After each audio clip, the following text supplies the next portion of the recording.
Teoría constructivista. ¿Quién lo postuló? La figura más representativa de esta corriente pedagógica son los psicólogos Lev Vygotsky y Jean Piaget. En ellos recae la principal teoría del constructivismo.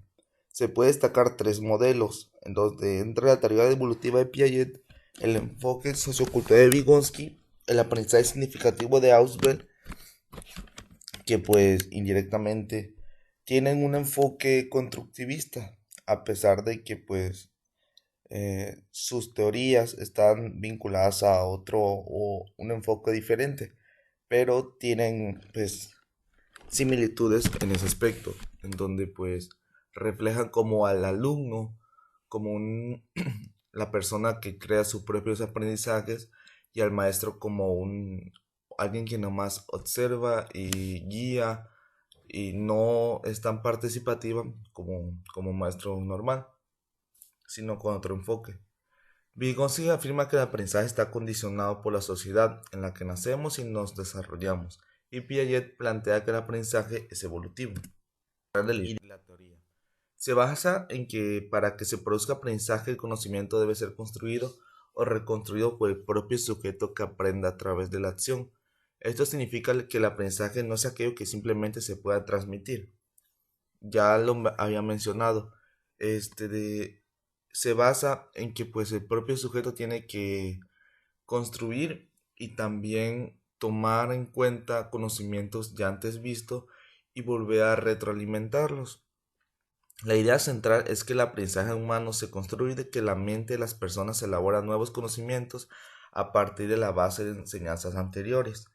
Eh, eh, la teoría tiene como un pilar fundamental que pues es la idea de que el individuo ha de tener un papel activo en su propio aprendizaje. Además que los individuos generan conocimientos a través de sus experiencias. El aprendizaje puede facilitarse de cada persona y reconstruir su propia experiencia interna, por lo que el aprendizaje no puede mediarse por ser único en cada uno de los sujetos designados del aprendizaje.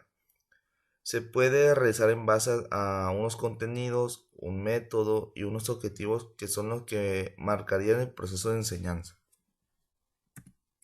Las características que plantea o que se pueden rescatar de esa teoría llega a ser que el alumno se convierte en una figura impredecible del aprendizaje, siendo que pues él es el sujeto que pues rodea toda esta teoría y tomando todo el protagonismo en lo que se refiere al aspecto educativo.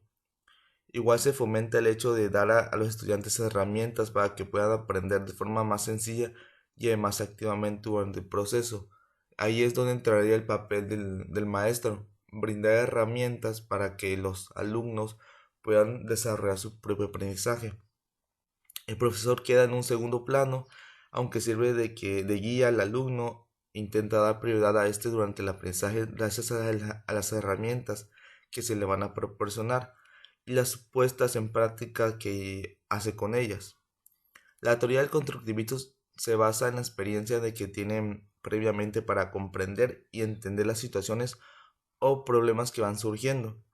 Y por último se enfoca en el hecho de que el individuo entiende el mundo que le rodea basándose en sus propios puntos de vista y teniendo en cuenta siempre las vivencias que ha tenido en el pasado que le servirán para afrontar el presente y el futuro. Eh, Esas serían las características que podemos rescatar de esta teoría, que en sí todo abarca en el qué hace el alumno y en el papel del docente. Rol de docente y alumno. Por un lado, el docente, su papel debe ser de moderador, coordinador, facilitador, mediador y al mismo tiempo participativo. Es decir, debe contextualizar las distintas actividades del proceso de aprendizaje.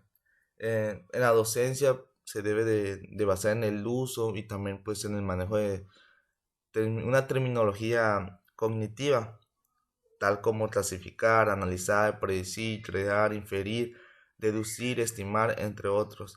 Para ello, pues la materia prima y fuentes primarias deben ser materiales físicos, interactivos y manipulares. Igual fomenta la participación activa, no solo individual, sino grupal con el planteamiento de cuestiones que necesitan respuestas muy bien reflexionadas. Por otro lado, el alumno, pues su papel en esa teoría es un papel constructor tanto de esquemas como de estructuras operatorias, siendo el responsable último de su propio proceso de aprendizaje y el proceso activo de la información.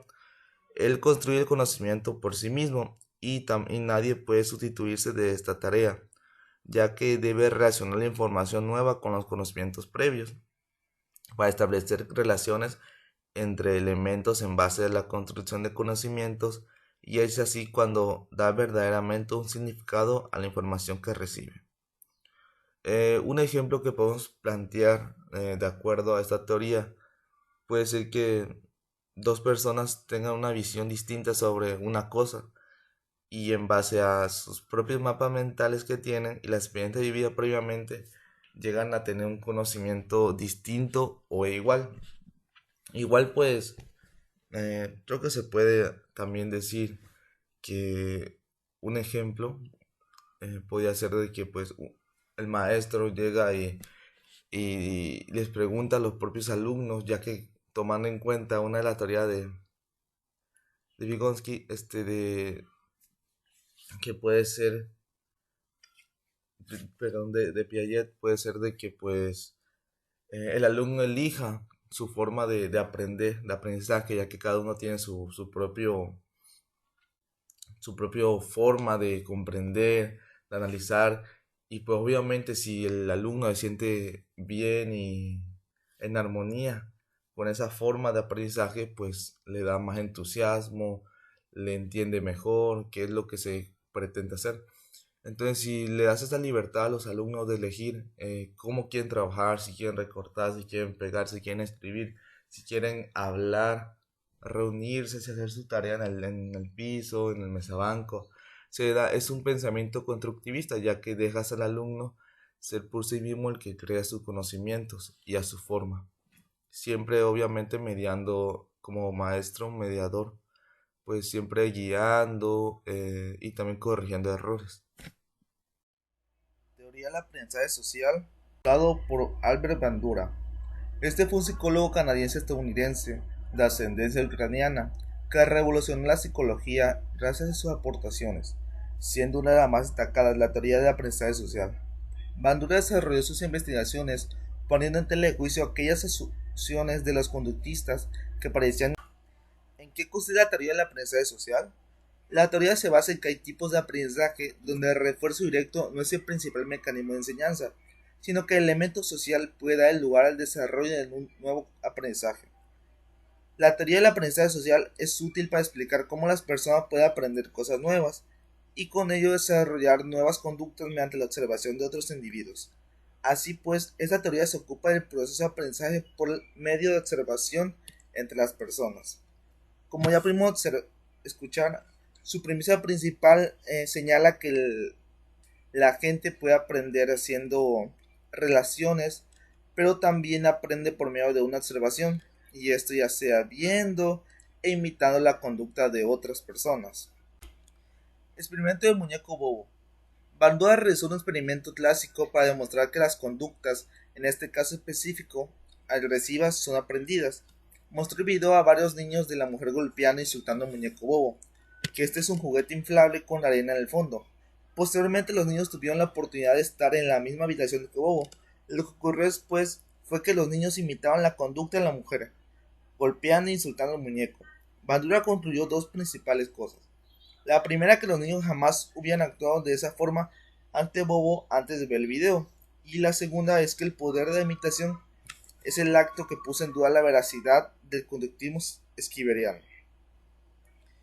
El anterior experimento demuestra que pues, el entorno social es una de las fuentes de aprendizaje más importantes, y el comportamiento que los niños imitan depende del comportamiento que manifiestan dichas personas frente a alguna situación. Hay un proceso de pensamiento antes de la imitación y se llama proceso de mediación. Esto se produce entre la observación del comportamiento, que es el estímulo, y la imitación o no del mismo, que es la respuesta.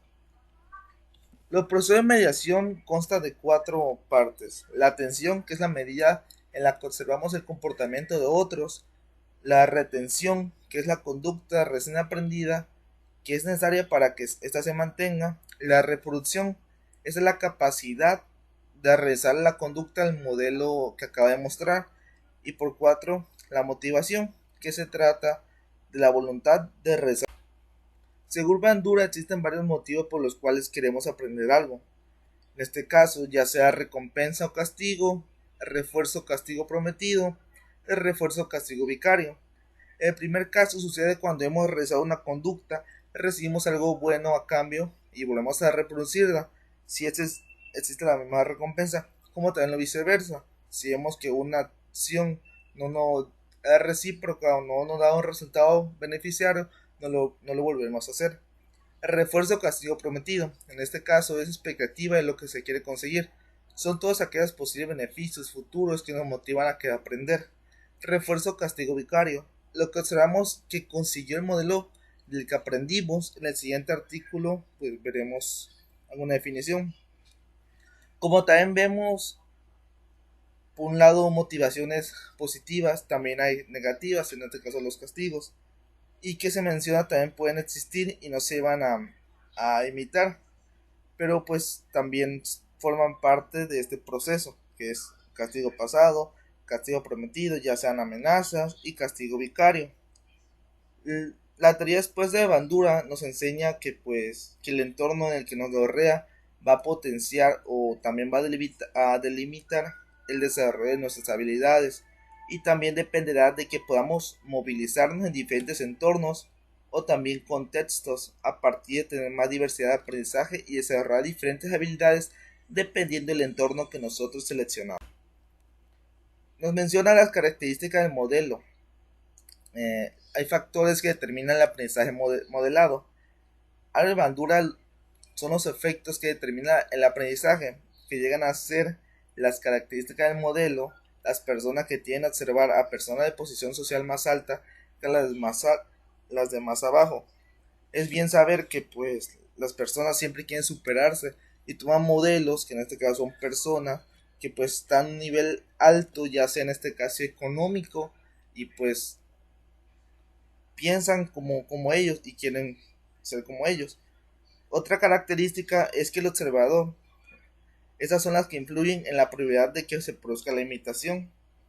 Y pues las personas de posiciones sociales bajas tienden a imitar con frecuencia el comportamiento y también pues la ausencia de autoidentificación, y pues al percibir como un ser individuo como características propias, llega la repetición continua de modelos. Y por último parte vamos a presentar unos ejemplos de la teoría. En este caso, la teoría de Bandura expone que el aprendizaje se logra a través de procesos imitativos cognitivos, copiar o evitar ciertas conductas. Uno de los ejemplos sería un niño que observa a sus padres discutiendo. Él los imita, los procesa en su conducta y también al final da un resultado que es que refleja en su entorno lo que aprendió, ya sea bueno o malo, él lo imita. También al ver a alguien quemarse la mano con una estufa, pues obviamente hará que posteriormente ya no se lleve a cabo el acercamiento de la mano al fuego, porque ya tuvo una reacción y una experiencia y ya no lo volvería a hacer. Y por último, si un compañero es buen estudiante y tiene éxito, es probable que la mayoría de sus compañeros quieran imitarlo porque quieren igual sacar buenas calificaciones. De mi parte sería todo. Muchas Teoría de las inteligencias múltiples. ¿Quién lo postuló? La teoría de las inteligencias múltiples fue ideada por el psicólogo estadounidense Howard Gardner como contrapeso al paradigma de una inteligencia única. En 1983, el psicólogo Howard Gardner de la Universidad de Harvard concibió su famosa teoría de las inteligencias múltiples, rechazando la idea de que existe solo un tipo de inteligencia y cuestionando la validez del sistema educativo convencional. Se puede decir que pues la idea de Gardner era pues revolucionar, ya que pues cada una de sus capacidades podía ser de cada persona distinta al resto, y pues que no era necesario mirarlas como un conjunto, sino como habilidades que eran individuales. Igual el psicólogo estadounidense, pues el desarrollo de algunos de los tipos de las inteligencias, pues estaba determinado por tres factores: el biológico, el de vida personal y de teoría de las inteligencias múltiples. La teoría de las inteligencias múltiples es un modelo del entendimiento de la mente y fue publicado por su autor Howard Harder en 1983. Este modelo presentaba las inteligencias como un conjunto de capacidades autónomas interrelacionadas, una visión en contraposición a la ofrecida por el momento, que le mostraba como un conjunto unitario que agrupaba las capacidades específicas. En sí la teoría pues fue desarrollada con un propósito, que pues era informar o hacer hincapié en que el hecho de que los seres humanos tienen, tienen una gran variedad de fortalezas intelectuales, y las cuales son vitales a la hora de entender la forma en que las personas aprenden, como también representan cosas en sus mentes y transmiten lo que aprendieron. Según el autor, si pues todos los seres humanos tuviéramos el mismo tipo de inteligencia, sería más factible enseñar a todas las personas de la misma manera y bajo también un mismo criterio. Pero pues cuando nos damos cuenta que las personas tienen diversos tipos de mentes y fortalezas, que en este caso manejan 8 inteligencias múltiples, también nos damos cuenta que el sistema educativo, que trata a todas las personas de la misma manera, llega a ser en realidad el tipo de sistema más injusto que pueda existir. Que pues ya conocimos un poco del punto de partida de Howard Harder, cual concibió la teoría de las inteligencias. También hay que ver pues cuáles fueron los principales elementos que definieron esa teoría, las cuales llegan a ser que las personas no nacen con la inteligencia que algún día tendrán. Igual no es cierto que existen solo un tipo de inteligencia, existen 8 tipos de inteligencias. La sociedad tiene que valorar más a las aptitudes lingüísticas y las habilidades lógico-matemáticas. Y por último es que existen otros tipos de inteligencias, ya sea espiritual, existencial y moral, pero estas no cumplen con los requisitos de la inclusión de las inteligencias múltiples originales. Gardner identificó 8 tipos de inteligencias diferentes, las cuales llegan a ser, como se ven aquí, lingüísticas. Que es la persona que la posee, tiene la capacidad de dominar el lenguaje y también puede comunicar de forma eficiente sin importar la situación. Lógica matemática son aquellos donde predomina esa inteligencia, tienen facilidad para el razonamiento lógico y la resolución de problemas matemáticos. La visual y espacial destaca en las habilidades para observar el mundo desde distintas perspectivas. Musical cuenta con facilidad para tocar instrumentos e interpretar la música. Corporal y cinésica se basa en expresar emociones mediante el cuerpo. También engloba las capacidades como la flexibilidad o la velocidad, que forman parte de esta categoría. Naturalista. Esta está vinculada a nuestro entorno. Aquellos que cuentan con grandes dotes de esta categoría tienen facilidad para usar de forma creativa los recursos naturales disponibles. Intrapersonal. Es útil para controlar los impactos emocionales negativos y utilizar las herramientas adecuadas para solventarlas. Interpersonal es la capacidad de interpretar, da igual que sea de forma verbal o no verbal, y esto no tiene que ver con las habilidades comunicativas, sino con la empatía.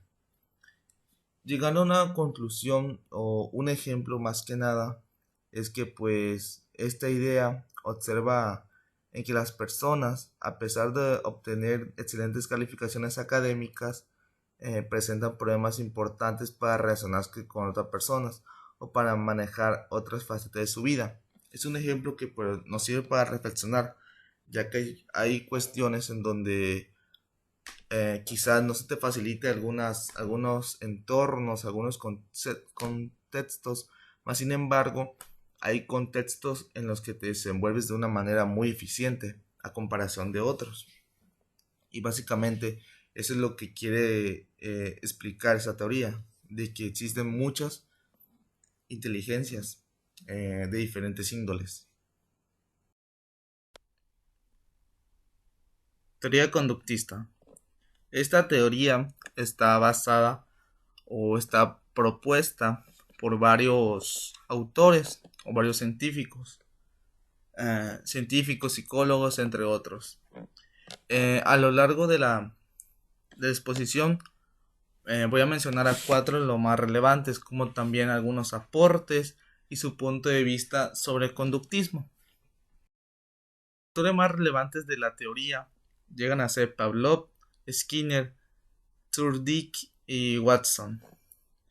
Por un lado, Pavlov fue un filósofo ruso que llegó a ganar un premio Nobel en 1904, y esto por sus investigaciones sobre el funcionamiento de las glándulas digestivas.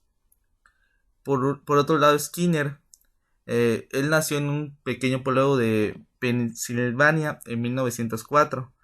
Él estudió psicología y gracias a ello pudo argumentar más sobre esta rama, la cual llegó a que era experimental en la ciencia natural. Y pues gracias a ello, donde es posible controlar y predecir la conducta, ya sea si se hace bajo una observación directa y en condiciones experimentales de estímulo y respuesta.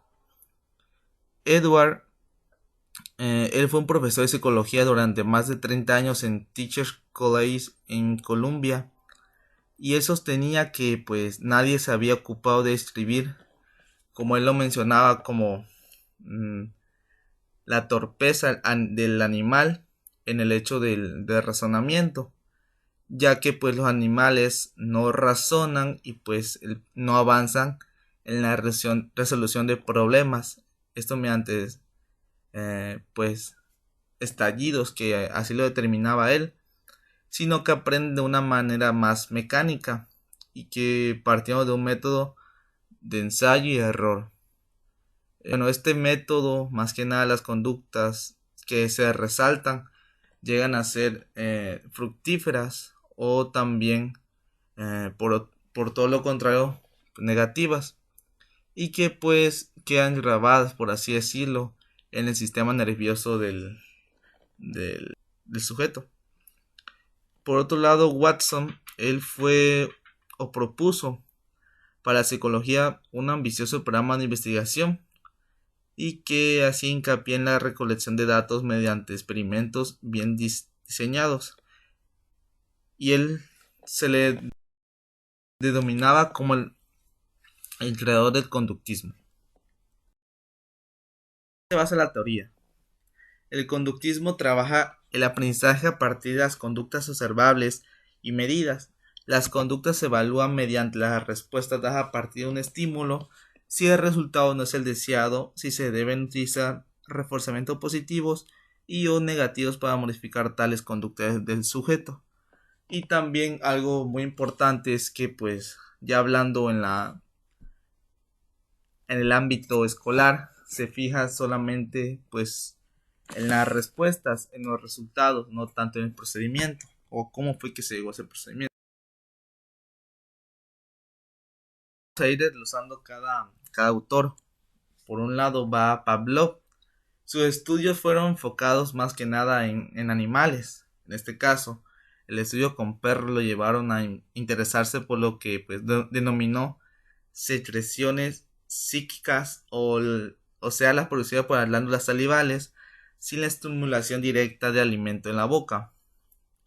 Bueno, gracias a las observaciones que llegó por los perros, inspiraba a llevar a cabo estudios que fueron la base del que ahora se conoce como condicionamiento clásico. Este condicionamiento se refiere a situaciones en las cuales las acciones reflejan y se vuelven responsivas ante estímulos condicionados que le producen de forma normal.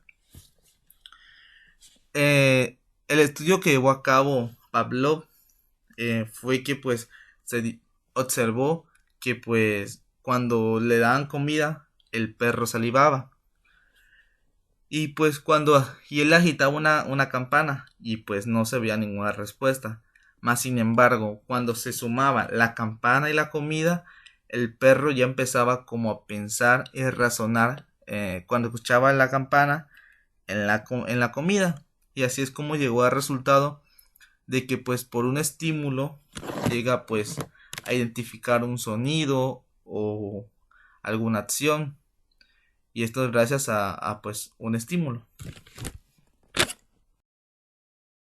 El siguiente es Skinner. Él se le denominaba como el que descubrió el conocimiento operante.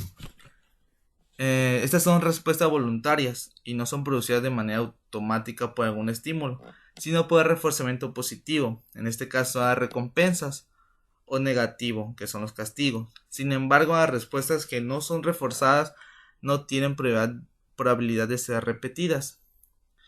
Bueno, estos inventos más conocidos de este autor de la caja, eh, que se denominaba como una caja sencilla, pues decía que pues de una palanca, que en este caso el sujeto era rata, puede apretar y de un dispositivo para administrar el refuerzo, que en este caso era la comida, cuando el sujeto aprieta la palanca. Skinner realizó estudios también con niños autistas y también en el campo de enseñanza programada. Como se puede observar, pues Skinner también utilizó a los animales como pruebas, como también a humanos. En este caso, por usando recompensas y también castigos. Al darse cuenta a Rata que, pues, al tocar un botón o a tocar la palanca, tenía una recompensa, pues obviamente ya se iba mecanizando ese sistema. Mas sin embargo, cuando pues tocaba algo y le tocaba un castigo, pues también ya le tocaba como razonar un poco a la rata. Y pues también creaba otro mecanismo. Y así es como que se hacía un conocimiento operante. El, el enfoque de Edward es el aprendizaje que se componía de una serie de conexiones entre un estímulo y una respuesta, que se fortalecía cada vez que generaba un estado de cosa satisfactorio para el organismo. Sus estudios de conocimiento instrumental consistían en colocar animales en situación de solución de problemas. Pues él aplicaba el uso de principio de conocimiento y de reforzamiento para enseñar métodos de solución de problemas u otras conductas que fueran instrumentales para el logro del objetivo. Él presentó un estudio sobre un gato. Pues el gato estaba hambriento y pues a él lo pusieron en una jaula donde podía haber comida, pero pues obviamente no alcanzaba. El gato podía escapar de la jaula haciendo funcionar un pestillo, pero tendría que pues descubrirlo por sí mismo. Y pues de una manera típica los primeros pocos escapes serían accidentales. Sin embargo, la jaula se abriría inmediatamente y luego de varias repeticiones el gato aprendería el truco, que en este caso pues sería pues jalar la palanquita y ya con esto pues ya podía salir. Entonces también da otro punto de razonamiento de los animales, como es de que pues de acuerdo a una acción que le da una reacción llega pues a una conducta. Por último, Watson. Él pues entendía que la finalidad de esta ciencia era poder presidir la respuesta de un organismo frente a un estímulo determinado. A esto se llama a veces la psicología de estímulo-respuesta. Esta psicología presta en casa atención de los pensamientos y sentimientos. Las aportaciones de Watson al conductismo se deben de sus experimentos de condicionamiento clásico, un tipo de aprendizaje que implica respuestas automáticas o reflejas, y que se caracteriza por la creación de una conexión entre un estímulo nuevo y un reflejo ya existente. Es decir, es un tipo de aprendizaje según el cual un estímulo neutro que no provoca una respuesta llega a poder provocar gracias a la conexión asociativa de este estímulo con el estímulo que normalmente provoca dicha respuesta. Esos serían los cuatro más importantes de los psicólogos que se dedicaron a esta teoría.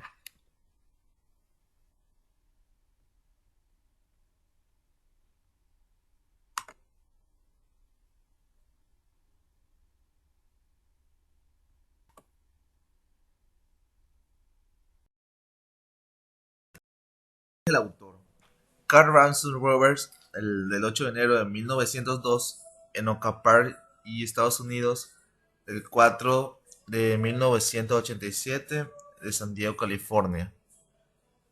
Este fue un influyente psicólogo de la historia estadounidense, pues junto a Abraham Maslow llegarían a fundar la siguiente teoría, que es el humanismo, que está más enfocado al humanista en la psicología. Postula la teoría humanista.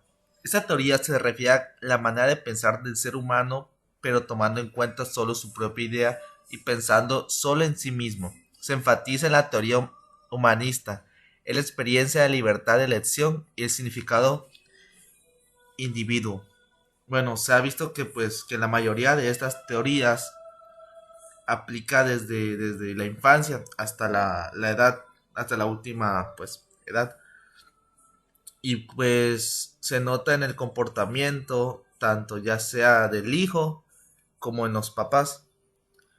Pues el énfasis en la libertad humana de elegir y la responsabilidad señala que su gran virtud es que responde a las impresiones intuitivas de las personas sobre lo que es el ser humano. Donde entra el trabajo del docente es que brinda un apoyo para el crecimiento ya sea personal como también pues las otras personas, ocupándose de desarrollar habilidades, estas pues con actividades de diversas índoles para el aprendizaje. Algunos ejemplos que podemos plantear eh, después de esta teoría puede ser de que el maestro sea más empático, que pues sea empático en el sentido de que pues considere de que algún alumno no tiene el mismo nivel de entendimiento que otros, pues lo comprende e intenta pues ayudarlo. Como también se sabe que pues el docente es consciente que pues el alumno o su alumno es igual a un ser humano y que tiene emociones como cualquier otro. Entonces ya no entra solamente en el ámbito educativo, sino también en el ámbito del sentirse de la otra persona, en este caso el sujeto que es el alumno. De igual manera, pues esa teoría va enfocada en pues cómo es que el docente, bueno, en el ámbito educativo, cómo es que el docente ayuda, es empático, entre otras virtudes, que pues es simplemente conocer y ser consciente de todo lo que sucede y que pues ya sea el maestro y el alumno, son personas de igual índole y que tienen diversos problemas. Se dice de Maslow una aportación es la jerarquía de necesidades. Pues Maslow creía que las acciones humanas se veían unificadas por el hecho de que pues se dirigen a la obtención de metas. Igual Maslow creía que las teorías del conocimiento pues no abarcaba toda la complejidad de la conducta humana.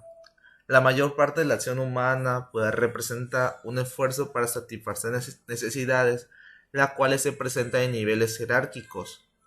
Estas para que influyen las necesidades de orden superior. Debe estar satisfecho las necesidades de orden inferior, y así sucesivamente. Las necesidades filosóficas están situadas en el nivel más bajo de la jerarquía y esta pues incluye las necesidades de la comida, aire y agua. Durante las emergentes, las necesidades predominan solo la seguridad, las cuales implican un ambiente seguro y pues una vez ya satisfechas esta de fisiología y de la seguridad, pues de manera pues directa se adquiere importancia en las necesidades de pertenencia, que estas necesidades implican relacionarse íntimamente con otros, pertenecer a grupos y tener amigos cercanos, como también conocidos. De ahí sigue las necesidades de estima, que incluye la autoestima y la estimación de los demás. Esas necesidades se manifiestan en un alto nivel de logro, ya sea independencia, trabajo competente y reconocimiento de los demás. Estas primeras cuatro necesidades son necesarias por privación. Su falta de satisfacción produce deficiencias que motivan a la gente a satisfacerlas. En el nivel más alto se encuentran las necesidades de autocorrección o el deseo de realizarse. La autorrelación es el deseo ya mencionado, de autorrelacionarse y se manifiesta la necesidad de convertirse en todo lo que se puede ser. La conducta no es motivada por una deficiencia, sino por un deseo de crecimiento personal. ¿Quién lo postuló? Fue Leon Przeworski-Vygotsky, de 1996 a 1934. Él fue un psicólogo soviético y el fundador de la teoría del desarrollo cultural y social en los humanos. Es considerado uno de los psicólogos más influyentes de la historia. Su trabajo principal tuvo lugar en el área de la psicología evolutiva y ha servido como base para muchas investigaciones y teorías posteriores relativas al desarrollo cognitivo en las últimas décadas, particularmente cerca de lo que se conoce como la teoría sociocultural de Vygotsky. ¿En qué se basa? De acuerdo con la teoría sociocultural de Vygotsky, el desarrollo cognitivo de los individuos se encuentra directamente relacionado con la interacción social en el marco de la cultura dominante, es decir, que corresponde al proceso de socialización. Se comprende pues que el desarrollo de la persona es consecuencia de la socialización. Pues ya como tal ahí se plasma en la diapositiva que la teoría sociocultural, social y cultural de Vygotsky, pues más que nada es el desarrollo del humano que pues está ligado a la interacción con el contexto ya sea histórico como también cultural. Y pues de esta interacción la persona o el sujeto consigue desarrollar ciertas potencialidades o habilidades que van a ser la base del desarrollo como individuo hacia tener un aprendizaje debido. También esa teoría pone pues como base la participación que provoca a los menores con el ambiente que los rodea, y pues siendo el desarrollo cognitivo siendo el fruto o la conclusión de un proceso colaborativo.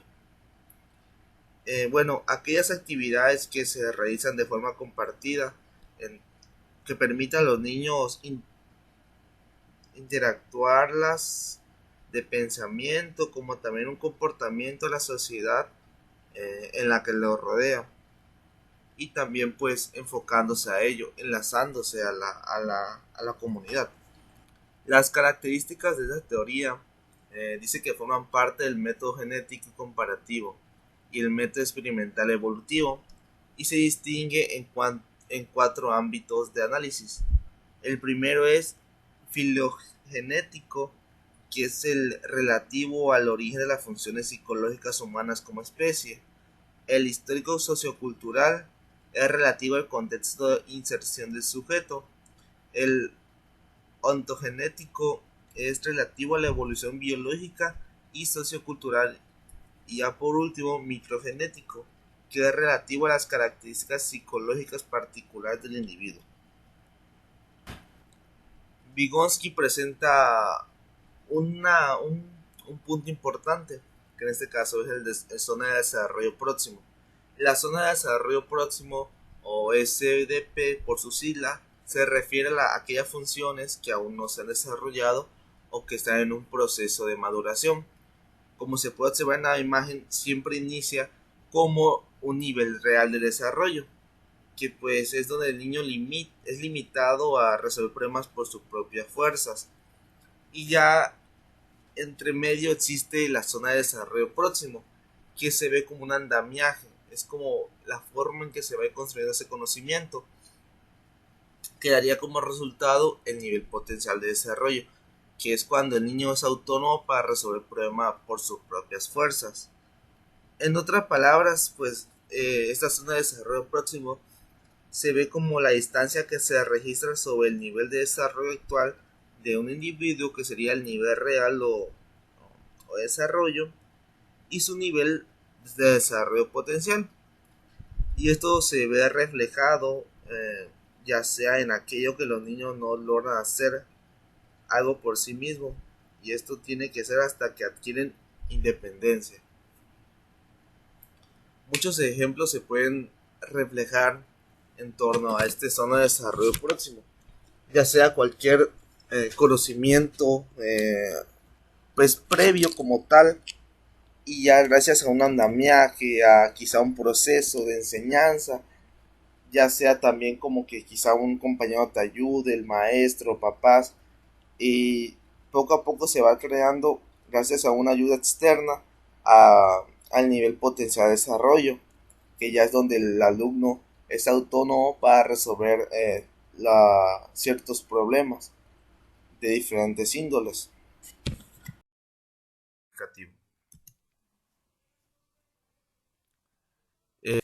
El personaje que lo postuló es David Paul Aswell.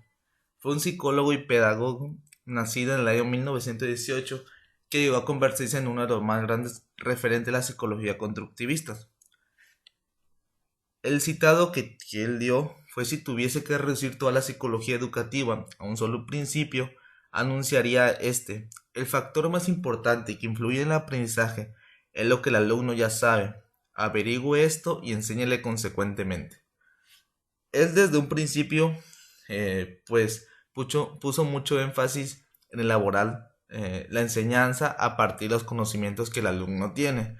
Y pues obviamente para conocer esto pues es necesario hacer una evaluación para saber cómo es que el alumno llega al aula, y de ahí partir para pues tener un aprendizaje. El aprendizaje, ¿en qué se basa la teoría? El aprendizaje de las personas, independientemente de su edad, depende de su estructura cognitiva previa, que se vincula con la nueva información. Estas estructuras cognitivas son representaciones mentales, que es un conjunto de ideas y conceptos, y pues que construyen a la persona sobre una parcela de la realidad, y ya que arremete a una construcción personal y por lo tanto no es real. La construcción del conocimiento comienza con nuestra observación y registro de acontecimientos y objetos a través de conceptos que ya tenemos. Aprendemos mediante la construcción de una red de conceptos y añadiendo nuevos de lo existente. La teoría de Aswell sobre el aprendizaje afirma que los nuevos conceptos que se deben de aprender, que son aprendidos, se pueden incorporar a otros conceptos o ideas más inclusivas. De igual manera, menciona un punto sobre organizadores, que pues llegan a ser pues como un mecanismo para ayudar a enlazar el nuevo material de aprendizaje con ideas relacionadas que ya son existentes. Y pues en ella lo divide en dos, que son los organizadores comparativos, que ellos activan los esquemas existentes y se utiliza como recordatorio. Esto para traer a la memoria de trabajo lo que pues es relevante. Y por otro lado, los organizadores expositivos, que se llegan a utilizar a menudo cuando el nuevo material de aprendizaje no es familiar para el alumno. Entonces, se relaciona con lo que el alumno ya sabe con el material nuevo, para hacer que el material desconocido resulte más pausable para el alumno. Los ejemplos que puedo mencionar son cuando ya mencioné anteriormente, pues se tiene que tomar una evaluación para saber cómo es que era la persona, y ya depende de eso es de que pues empiezas a guiar o empezar a enseñar como tal, pero de una forma que tenga un aprendizaje eficiente. Ya sea un ejemplo, pues sería las matemáticas, ya que pues es bien sabido que para comprender un tema debes de conocer unos conocimientos bases, que pues llegan a ser la suma, la resta, la multiplicación, la división. Y si pues tú planteas un problema, pero que obviamente tiene que tener como bases estas operaciones simples, pues obviamente tiene que recordar. Y si él nunca pudo o nunca supo cómo hacer estas operaciones básicas, pues no podrá hacer el problema que se le asignó. Y ahí es donde entra el aprendizaje significativo. Tienes que plantearte en qué punto pues los alumnos conocen el tema a tratar y también sus antecedentes. Y como matemáticas también resulta en todas las asignaturas, pero se puede reflejar mucho en matemáticas. Teoría cognoscitiva. ¿Quién lo postuló? Jean Piaget fue un psicólogo y epistemólogo genético suizo, el primero en hacer un estudio sistemático de la adquisición de la comprensión en los niños, y quien postuló la teoría del desarrollo cognitivo, que muestra cómo los niños se desarrollan intelectualmente a lo largo de la infancia. Este alcanzó su fama gracias a sus grandes aportes en el campo de la psicología evolutiva, sus estudios sobre las etapas de la infancia, así como por el desarrollo de su teoría del aprendizaje y del desarrollo cognitivo. Jean Piaget plantea que el conocimiento llega a ser una construcción de una forma permanente y que se construye al mismo tiempo que el individuo como ser cognoscente, y no se construye una psicología, sino una epistemología. Y es ahí en donde el conocimiento se construye a partir de la acción de los sujetos sobre los objetos. Igual, pues, expresó que habían estadios que van desde el nacimiento hasta la adolescencia y que en cada uno de los niños y también las niñas aprenden de una capacidad cognitiva concretas de las 4 etapas de Piaget que llegan a... bueno, la teoría cognitiva del aprendizaje. La teoría del desarrollo cognitivo de Piaget supuso en adelanto a la época de plantear al ser humano como un sujeto activo en su aprendizaje. Su interés fundamental estuvo en investigar el proceso por el cual las personas adquirimos el conocimiento, no tanto que ni cuánto adquirimos. El desarrollo cognitivo sería el proceso mediante el cual el ser humano tiene conocimientos a través de su interacción con el medio que lo rodea. El psicólogo Jean Piaget fue uno de los grandes teóricos que investigó este aspecto y elaboró la teoría del desarrollo cognitivo.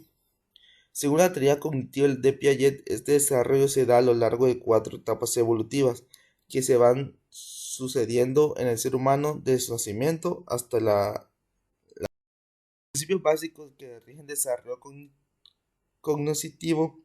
Llega a ser organización y adaptación, asimilación y acomodación y mecanismo del desarrollo. Por el parte, el apartado de organización y adaptación nos dice que de manera innata las personas organizamos en mapas mentales la formación que recibimos y a su vez nos adaptamos a las exigencias del ambiente en el que nos rodeamos. Asimilación y acomodación. Por este lado, moldeamos la información que recibimos para acomodarla a los esquemas mentales del momento. Si discrepa de nuestros esquemas mentales actuales, los acomodaremos para ajustarlos a esta nueva información. Y por último, mecanismo de desarrollo, que los mecanismos que condicionan el desarrollo cognitivo y el paso entre las diferentes etapas está determinado por la maduración de las estructuras físicas heredadas, por las experiencias físicas con el ambiente, por la transmisión social de la información y por la búsqueda continua del desarrollo. La teoría del desarrollo cognitivo de Piaget expone el conocimiento evolucionario a lo largo de 4 etapas, ya sea cualitativa y cuantitativamente. Las etapas de desarrollo cognitivo de Piaget comparten 4 características, las cuales son: etapa sensomotora de 0 a 2 años, la cual es donde los niños y las niñas interactúan con su entorno a través de los sentidos y las acciones motrices que utilizan a través de su cuerpo. La repetición de los reflejos innatos le permite interactuar con su cuerpo. y después, más adelante, con el exterior a través de los sentidos y las acciones concretas. La siguiente etapa sería la etapa preoperacional de 2 a 7 años. En esta etapa, los infantes inician una integración mental de todas las acciones y reacciones realizadas en el periodo anterior. Empiezan a abstraer toda esta información mediante esquemas mentales que permiten el desarrollo del lenguaje y juegos simbólicos.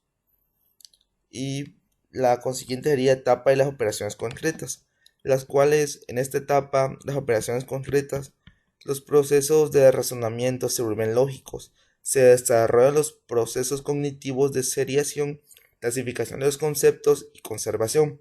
Las nuevas estructuras lógicas permiten a los niños y a las niñas solucionar problemas sociales concretos. Y por última etapa, serían las operaciones formales, de 11 años en adelante. En este estadio, los adolescentes son capaces de realizar razonamientos lógicos, inductivos y deductivos, y esto le permite desarrollar la percepción de sí mismo y los valores morales. En conclusión, pues, esos aspectos sociológicos y también psicológicos influyen en la conducta del ser humano y pues todo lo que pasa en su entorno se verá reflejado en su aprendizaje. Y esto es lo que nos dice la teoría cognitivista con cada uno de los exponentes. Para lograr este aprendizaje significativo es necesario pues cumplir con algunas funciones en la enseñanza, ya que esta es la que llega a asimilar y retiene con mayor facilidad mediante organizaciones o esquemas previos que llegan a organizar y clasificar los nuevos conceptos.